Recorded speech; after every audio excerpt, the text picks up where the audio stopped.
پہلے تو نظام کا بتائیے گا، یہ نظام ہی تو ہے جس پر سب کے سوالات اٹھ رہے ہیں کہ یہ آخر کون سا نظام ہے؟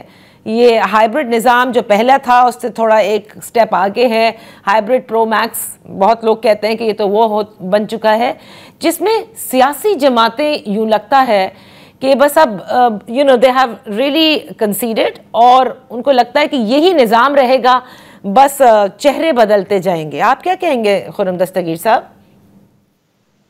جی، پہلی بات ہے کہ نظام کو نام تو آپ جیسے جو بالغ نظر لوگ ہیں، جو سوچنے والے لوگ ہیں، وہی دے سکتے ہیں، لیکن ایک ہمارے سامنے چیلنج ضرور موجود ہے اور وہ یہی ہے کہ کس طرح جو پاکستان کے منتخب ادارے ہیں ان کا جو میں کہوں گا اسپیس ہے پاکستان کی حاکمیت میں، اسے کیسے بڑھایا جائے.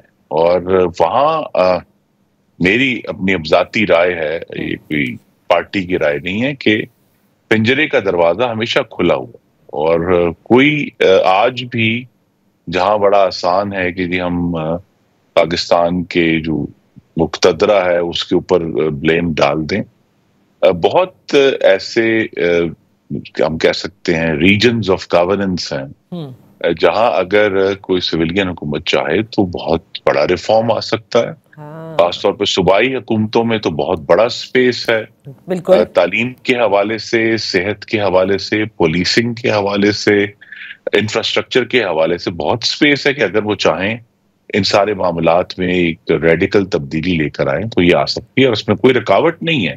اس طرح فیڈرل گورنمنٹ کے پاس بھی جو جس طریقے سے پاکستان کا، اور غالباً اسی طرف اشارہ ہے وزیر اعظم کا، کہ جس طریقے سے پاکستان کو گورن کیا جاتا ہے اس میں کچھ تبدیلی لانے کی ضرورت ہے. بالکل بالکل کہ جو پاکستان کا جو بیوروکریٹک نظام ہے، جس طرح ان کی سلیکشن ہوتی ہے، جس طرح وہ پھر آ کے جو وزارتیں ہیں اور دوسرے ہوتے ہیں ان میں آ کر کام کرتے ہیں، ان کے جو رولز ہیں جن کے تحت وہ آپریٹ ہوتے، تو یہ سب چیزیں ایسی ہیں جو کہ میری نظر میں، تو میں تو کھل کر کہوں گا کہ اب متروک ہو چکی ہیں، آبسولیٹ ہو چکی ہیں 21ویں صدی میں، اور اس میں بہت بڑی تبدیلی لانے کی ضرورت ہے. آج کل کی جو ٹیکنالوجی ہے اس کا بہتر استعمال کرنے کی ضرورت ہے 3 کاموں کے لیے. جی ایک تو 3 ایشوز جس کے اوپر اگر شہباز صاحب ایکٹ کرنا چاہیں.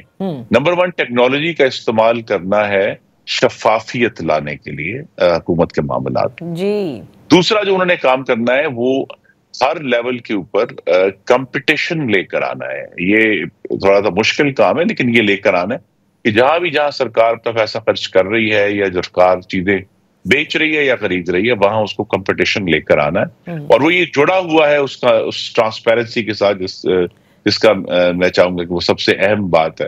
اور ان تینوں چیزوں کے ساتھ جو یعنی تیسری چیز جڑی ہوئی ہے وہ یہ ہے کہ ٹیکنالوجی کا استعمال کر کے وہ جگہیں جہاں جو پاکستان کے شہری ریاست کے ساتھ انٹریکٹ کرتے ہیں، صحیح، اس انٹریکشن کو تیز تر اور سادہ بنایا جائے. تو یہ 3 چیزیں ہیں، سپیڈ، ٹرانسپیرنسی، اور اب یہ نہیں پتا کہ ان کو اس کا ادراک ہے کہ نہیں، کیونکہ آج بھی وہ اسی معذرت کے ساتھ اسی ایج، مطلب اس ایج سے بلانگ کرتے ہیں یا وہیں سوچتے ہیں، یا ان کے ارد گرد ایسے لوگ ہیں جو ابھی بھی آپ کو معلوم ہے کہ آپٹکس کے لیے پورے فل پیج کے اخبار میں اشتہار چھپواتے ہیں، بجائے یہ کہ ڈیجیٹل ایج ہے اور آپ ٹیکنالوجی کا استعمال کریں.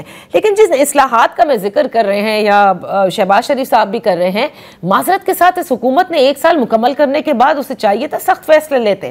خرم دستگیر صاحب، نہ ہی کوئی پرائیویٹائزیشن ہوئی، کسی ایک چیز کی بھی پرائیویٹائزیشن نہیں ہو سکی. فورن انویسٹمنٹ ابھی تک پاکستان میں جسے کہتے ہیں نا مٹیریلائز ہو جائے، آ کر یہاں شروع ہو جائے، وہ نہیں کر سکے.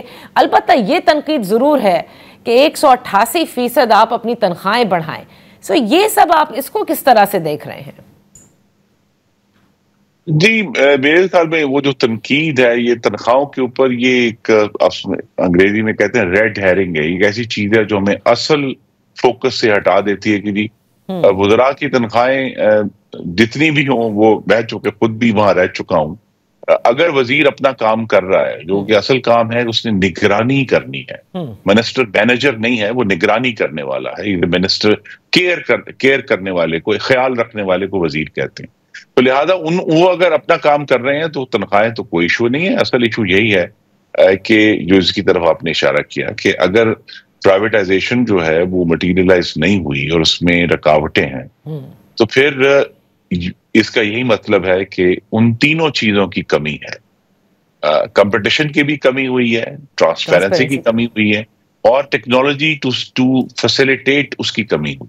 تو یہ تینوں چیزیں جو ہیں اس کو پھر اس میں لے کر آنا ہے. انہوں نے کوشش کی ایک پی آئی اے کی، وہ کامیاب نہیں ہوئی، اور وہاں جہاں اگر انہیں رکاوٹیں آئی بھی ہیں تو یہ ایک دلچسپ بات ہے، جس طرح میں نے کہا کہ پنجرے کا دروازہ کھلا ہے، کہ جو منتخب نمائندے ہیں ان کے اوپر وہ قدغنیں نہیں ہیں جو حکومت کے عہدیداروں میں یا جو حکومت کے افسران ہیں ان کے اندر، وہ کھل کر یہ بات کر سکتے ہیں کہ ہمیں یہاں آ کے رکاوٹ ہوئی ہے یا یہاں آ کے جو ہے ہمارے پر کوئی اثر انداز ہوا ہے. تو یہ باتیں جو ہیں اس کا یہی طریقہ ہے کہ جو پروسیسز ہیں گورنمنٹ کے، وہ ہمیں لٹرلی دوبارہ سے we have to rewrite them from scratch.